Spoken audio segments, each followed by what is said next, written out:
Zjadamy pyszny obiad w polowej kuchni panów miłosiernych muzułmanów, właściwie jednego pana. Jest nam tam strasznie dobrze i nie chcemy się stamtąd ruszyć, ale w końcu ruszamy się poruszeni, jakkolwiek to brzmi, ale dokładnie tak jest. Ruszamy się poruszeni całą sytuacją i stajemy na stacji benzynowej, nagle orientując się, że stąd to właściwie nie ma wyjścia, bo po lewej krzoki, po prawej autostrada i no nic nie zrobimy. Hubert tak patrzy na mnie tymi swoimi oczkami słodkimi Huberta i mówi: to ja bym chociaż napisałbym na kartonie, że my Italiano, wystawia nasz galimatek, na który już pisze Italiano.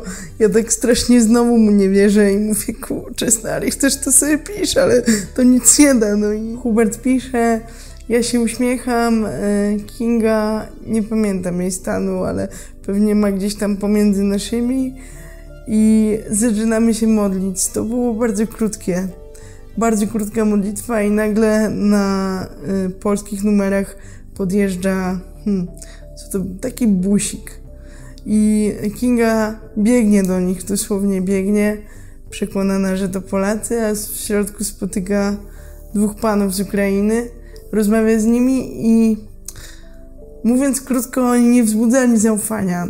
Wróciła do nas Kinga i mówi, że kurczę, oni są jacyś dziwni, trochę nie wiedzą, czy nas zabiorą, zapytali jej, czy to misja.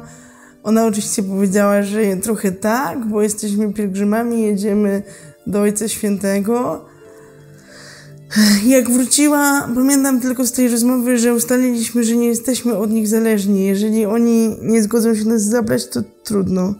Minęło kilkanaście minut i oni przyszli do nas i zapytali mnie, to jest moje ulubione ich zdanie, czy pani na wózku nie jest zmęczona?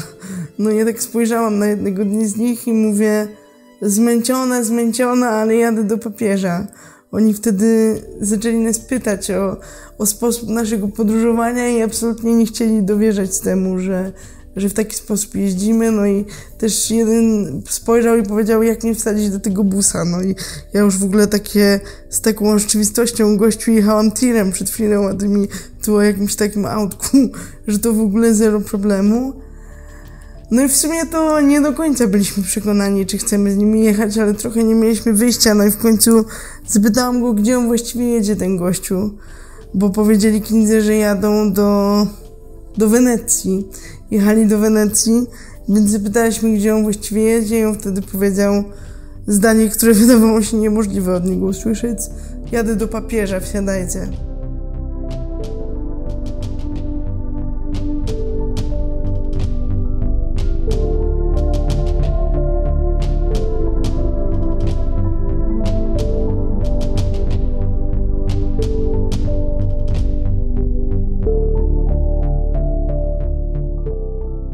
Wsiedliśmy, po drodze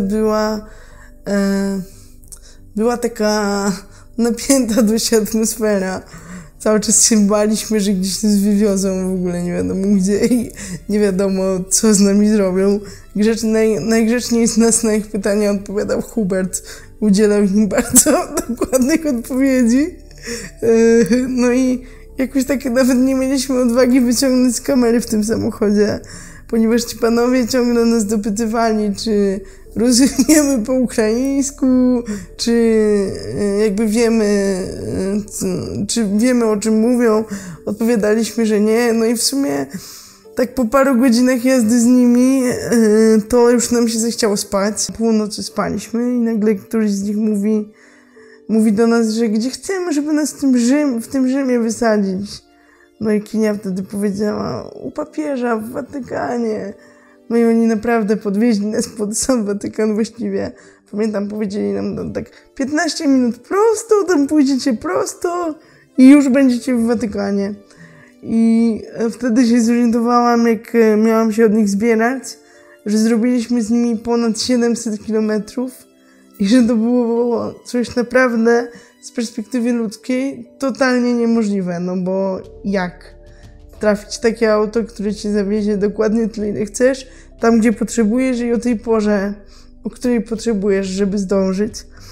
Dla mnie takim mocnym doświadczeniem, jeśli chodzi o tych gości, było to, że w pewnym momencie, kiedy już wsadzili mnie Kinga z Hubertem do wózka, jakoś tak, nie wiem dlaczego, odruchowo pobłogosławiłam jednego i drugiego i oni naprawdę byli tym mocno poruszeni.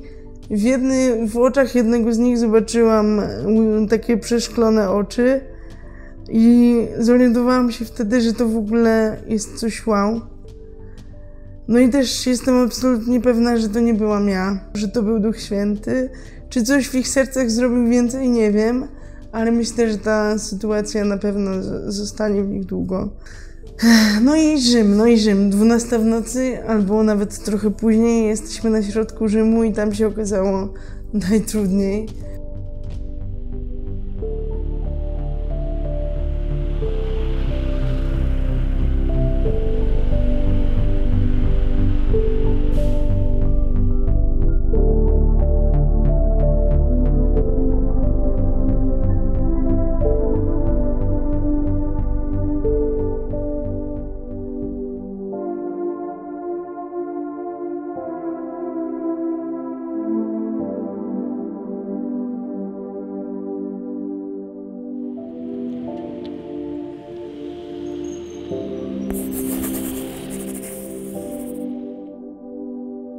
Właśnie start. Właśnie tu się dzieje to, że właśnie próbujemy się dostać do jakiegoś hostelu, ale nikt nam nie otworzył.